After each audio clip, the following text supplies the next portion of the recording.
घड्याळावरचा हा उदाहरण कसा सोडवायचा हे आज आपण पाहणार आहोत।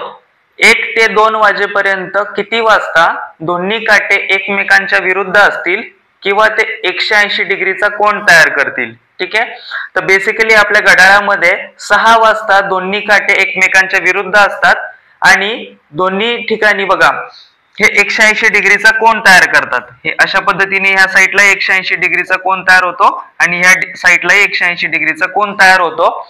अशा पद्धतीने मिनिट काटा हा 6 वरती आहे, तास काटा हा 6 वरती आहे आणि मिनिट काटा हा 12 वरती आहे।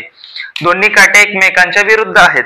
तर कसं सोडवायचा, 60/11 हे फिक्स घ्यायचे, नेहमी 60/11च घ्यायचं आणि इथे जर 180 डिग्रीचा कोन तयार होईल असं विचारलं असेल तर 6 वाजेपासूनची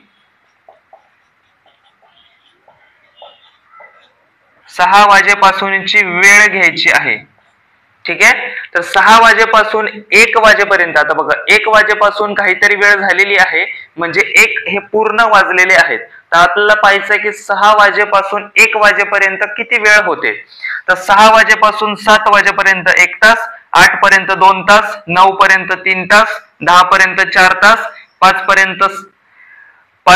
पर्यंत 5 तास, 12 पर्यंत 6 तास आणि 1 पर्यंत 7 तास, असं 7 तास होत आहेत।